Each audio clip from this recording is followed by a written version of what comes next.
Take a look at sterling's reaction, up but not that much. What was your take on this? Well, I think it makes sense that sterling is performing well because ultimately this is a step towards a softer Brexit. That's what really matters. But should it be performing better? Well, it probably will in the end. I think what we need to see first is May try to sell the new policy to the Conservative backbench MPs and others, get through that phase and see that there isn't really going to be an attempt to bring down the government at this point.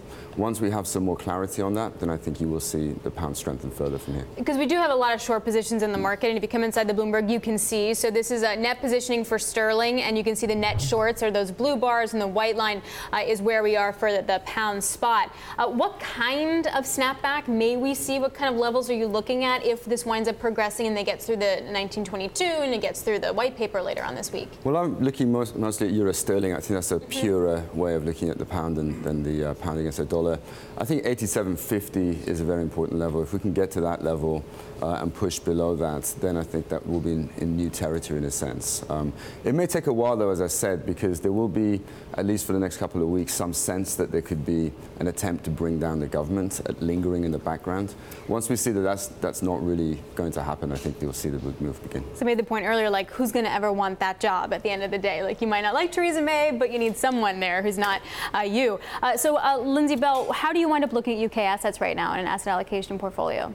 For asset allocation, we see in Europe in general, the political stance, the concern there really as an issue. And so because of that, while the valuations are pretty good, and right now earnings growth over there is expected to be pretty decent, 8.5% in 2019 versus 10% in the S&P 500, we're a little more cautious. So we do recommend that our clients overweight domestic equities. So what's the next key thing that you're looking forward to once we get past this? Is her government going to stay, Shahab? It's going to be the Bank of England. In August, the Bank of England has another meeting, and the market's beginning to think about the possibility of a rate hike. And I think that's very important here because despite all this noise, clearly the economy has not performed too badly if we're still considering a rate hike at this point in time. And once that becomes the center focus for the market and the politics dies down a bit, then I think the pound gets a backwind from that as well. And obviously the backdrop has to do with the dollar, which leads me to sort of what to expect in earnings season. For the dollar perspective, Shahab, have we peaked out or is there more upside? Well, I think in the medium term, you know, all bets are open still in terms of where the dollar goes. Near term, I think we have probably peaked out for now. There's a couple of things that have changed. Firstly, China appears to have given many signals to the market that maybe the 670 level in dollar CNH was enough for now.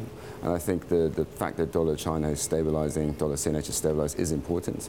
You've also seen the Mexican peso trade quite well in the aftermath of the Mexican election. So some of the key currencies the market was concerned about are now performing in a relatively stable fashion. You also have now the end of the summer coming up, maybe the European summer holidays, a time when normally volatility in FX markets subside and the carry currencies do well. And that's good for emerging markets as well. So I think when you put these things together, it suggests that the dollar may have had a local peak for now.